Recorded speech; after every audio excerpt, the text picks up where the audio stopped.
کہ زمانے میں لوگوں کو سحری کرنے کی بڑی جلدی ہے. سحری کرنے کی جلدی اس لیے کہ نیند مکمل ہو جائے. جیسے سحری کر لی فوراً جا کر بستر پر سو گئے, نہ فجر کی نماز نہ کوئی اور چیز عبادت, سیدھا صبح اٹھے تو نوکری پر جانے کے لیے, کسی کی صبح آنکھ کھلتی ہے تو ظہر اثر میں لیے, پورا دن صرف سونے میں انسان گزارتا ہے. روزے کی عبادت کچھ بھی نہیں, کسی کی آنکھ ظہر میں کھلی کسی کی اثر میں کھلی, اور کچھ اللہ کے بندے ایسے بھی جو پورا دن سوتے ہیں. تو اللہ تاخیر سے سحری کرنا ہے, جلدی 3 بجے, اذان کا وقت 5 بجے ہے, کوئی کھانے کے لیے 3 بجے بیٹھ جاتا ہے. میں کسی پر اشارہ نہیں کر رہا ہوں, بات بتا رہا ہوں عام طور پر. یہ سنت کے خلاف ہے. اللہ کے نبی کا معمول کیا تھا؟ اذان کے شروع ہونے سے پہلے خبر تک آپ سحری کیا کرتے تھے. اور یہ بات کچھ ہی لمحوں میں اللہ کے نبی کی سنت تھی کہ آپ نماز کا اہتمام کرتے. نماز کے بعد ذکر و اذکار جو کیا کرنا تھا وہ کرتے, اس کے بعد آپ. تو یہ چھوٹی سنتیں جو رمضان کے اندر مجھے اور آپ کو غور کرنے کی یہ ہے کہ سحری کرنے کے بعد سو جانا اور نماز کو نہ پڑھنا یہ بہت بری بات ہوگی. وقت میں افطار سے پہلے دعا کا اہتمام ہونا ضروری ہے. بہت بڑی عبادت ہے. جیسے ہم نماز ایک عبادت ہے, جیسے قرآن کا پڑھنا ایک عبادت ہے, عبادتوں میں ایک عبادت دعا کا بھی ہے.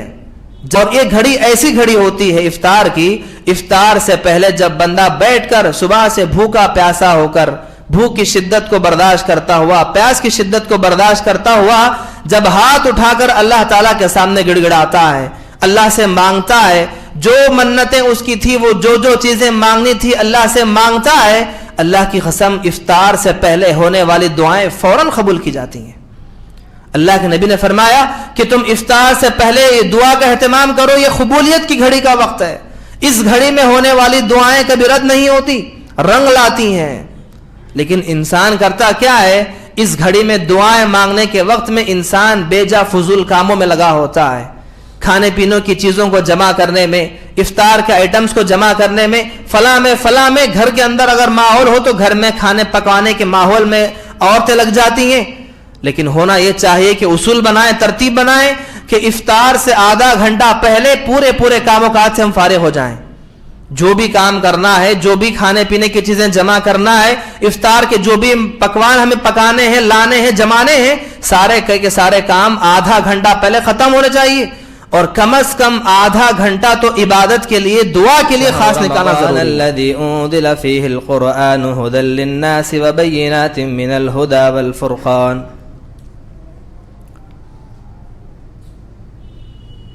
تمام قسم کی تعریفیں, حمد و ثنا, بڑائی و کبریائی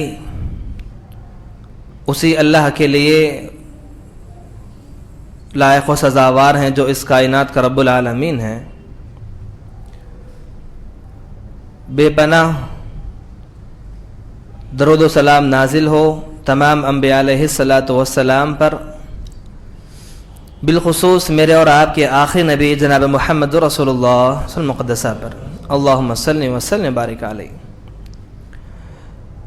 محترم حاضرین, بڑی سعادت کی بات ہے, بڑی خوشی و مسرت کی بات ہے کہ بس ایک دن یا کچھ لمحات کے بعد میں اور آپ ایک معزز مبارک مہینے میں داخل ہونے والے ہیں جسے رمضان کا مہینہ کہا جاتا ہے.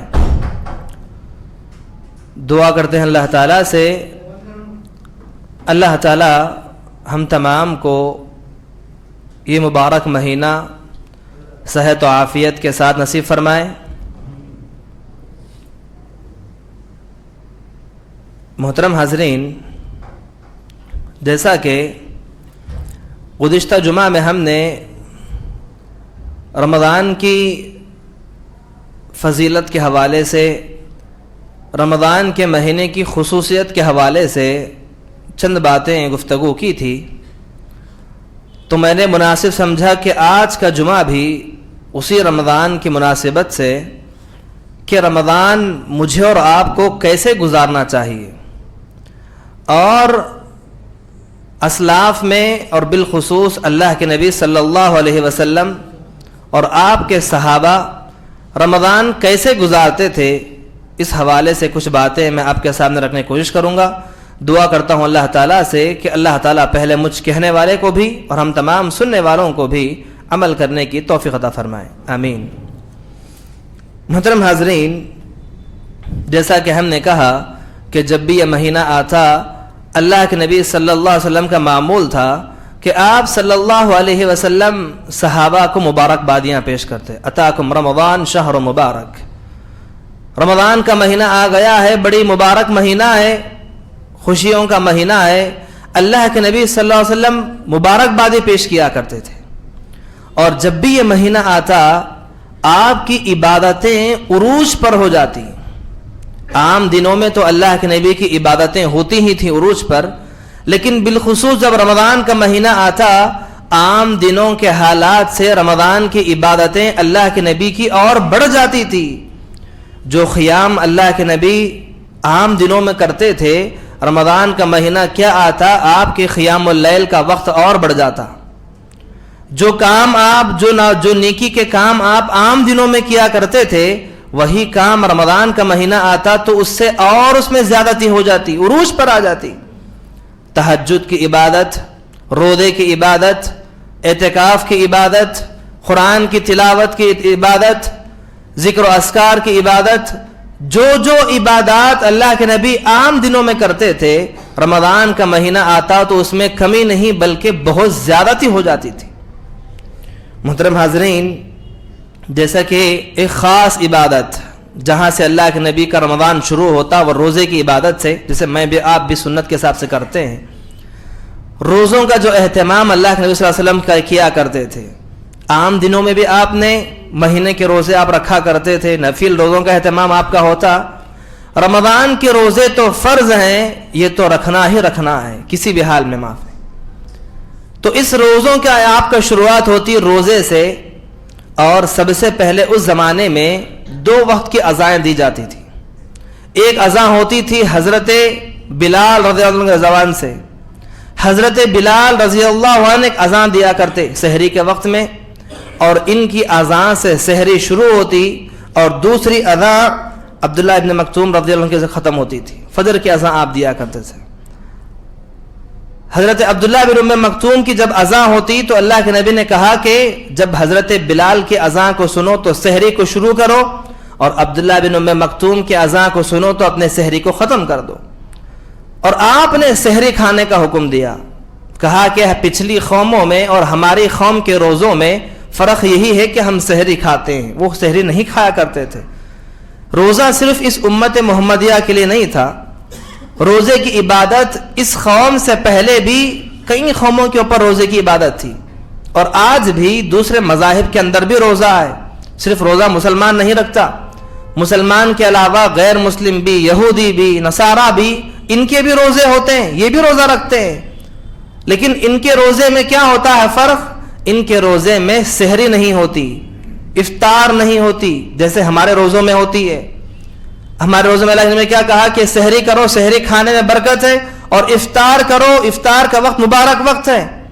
سحری اور افطار کے علاوہ درمیانے جو بھی وقت ہمارا گزرتا ہے، ہم اس میں کچھ بھی نہیں کھاتے، کچھ بھی نہیں پیتے، ہر چیز سے پرہیز کرتے ہیں۔ دوسری قوموں کا روزہ کیسا ہوتا؟ وہ لوگ سحری نہیں کرتے، افطار نہیں کرتے، اور اس کے علاوہ کھانے پینے کی چیزوں کو، کھانے کے چاول وغیرہ، روٹی وغیرہ کو چھوڑ کر دوسری چیزیں سب کھاتے ہیں۔ ان کے کئی کسی مذہب کے اندر فروٹس کا کھانا جائز ہے، کھانا پینا منع ہے۔ چاول روٹی وغیرہ کھانا منع ہے، فروٹس کھا سکتے ہیں، پانی تو کتنا بھی پی سکتے ہیں آپ۔ کسی مذہب کے اندر کسی اور طرح کی قسم، کسی مذہب کے اندر کسی اور طرح کا روزہ، ان کے مذہبوں کے اندر الگ الگ روزے۔ لیکن اس امت محمدیہ کے اندر اللہ کے نبی نے ایسا نہیں کیا، بلکہ سحری کھانے کا حکم دیا۔ یہ سحری میں انسان کھائے، جتنا کھا سکتا ہے کھائے، اور اس سحری کی برکت سے اللہ تعالیٰ انسان کو پورے جسم کے اندر وہ طاقت عطا کرتا ہے جو قوت، جو طاقت انسان کو افطار تک برداشت کرنے کی ہوتی ہے۔ اب عام دنوں میں دیکھیں گے آپ، تھوڑی دیر کے لیے اگر ہم پانی نہ پئیں، موسم گرما میں کھانا نہ کھائیں ایک وقت کا، انسان کو چکر آنا شروع ہو جاتا ہے، کسی طرح کی کمزوری محسوس ہوتی ہے۔ رمضان کا مہینہ وہ مہینہ جس میں ہم سحری کرتے ہیں، سحری کی برکت یہ کہ جیسے ہم نے سحری کی